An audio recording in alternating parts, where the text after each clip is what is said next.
everyone, welcome back to Sunny Live Trend. Thank you so much guys for tuning in. Well guys, ngibuyile guys nama update story ke esesitrende kakhulu la ku social media kulezi insuku nje ezimbalwa ke ezidlule.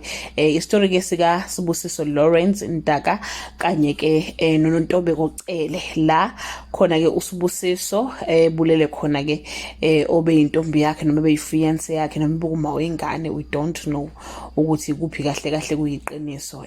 Waseke eshoot video ke efaka ku social media echaza ke izathu zakhe bese kuba ke uNontobeko ke wakwacele okuyena ke obulewe ke isoka lakhe.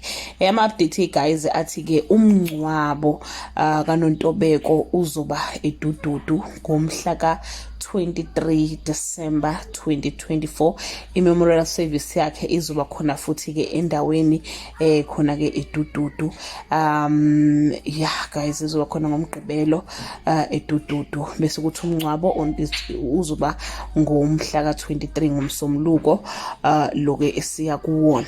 Ekasibusiso ke yena bathi ke uzoncatshwa ke yena emva kwa Christmas, after Christmas nge 28 naye ke endaweni ke yakubo.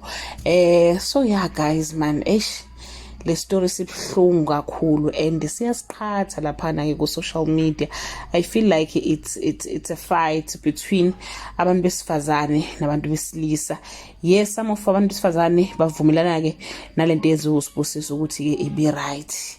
Kwangafanele Mfebele makuthiwa kwaMfebele, we don't know, just that we don't know the side of story ka Nontobeko. Sazi side elilodwa elishow lo abhuti, and when you follow him on social media we realize ukuthi ke kudala ke eneyifiso noma ke enemcabango noma ke has been battling mentally with impilo yakhe nje. Khona la ngibone khona ibhala ukuthi ke kade kuma psychologist, and I believe ukuthi ke uqala ukuba nezinkinga ekanje even before he met lona ke wesifazane, but ke ibhadi impela ngathi ke liphume ngaye ke impela. So ngiyabona lapha ku social media ukuthi hayi kunzima impela, cha kuyaliwa ngempela futhi nje ku serious. Abantu besilisa bamvuna ke kakhulu uSibusiso, bathi ke wangafanele bamudlisa ingane engasiye yakhe ngapha iside la kantombazane ingane yakhe kwenziwa ama DNA test ubeyivuma mangabe happy mecasukile aphinda iphike.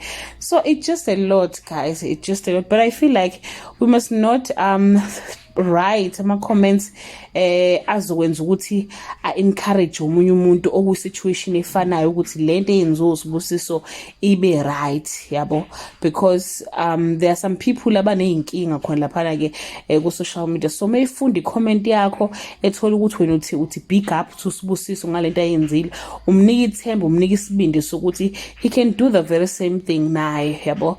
So I was reading this morning ukuthi kunomunye futhi umfana una 24. We don't know the story, but ifamily ithi babhayile incwadi wabonga batshela ukuthi ke uxabene noma wengane futhi nawe usezoyibulala ngoba ngiyakwazi ukuphila nalento eyenzile. Xa noma wengane wabulala uma wengane wabulala ingane khona lapha eMgababa kulona lelo side lelo. Wabulala uma wengane wabulala ingane ena 3 years yakhe, emva lokho seyikhunga wayibulala. So guys, asiqapheleni ama comment ethu angabi into encourage umuntu, but I don't know guys, I don't know how to sizoyenza kanjani lento, but nje ngiyabona ukuthi there is too much fight lapha nama comment. Abanye bayancoma ukuthi wenze kahle uSibusiso, abantu besifazane bayasifebela, abantu besifazane banjani, abantu besilisa bayadliswa badlisiwe. Kuningi guys, but asingabulalani bakithi. Umsana ukusibulala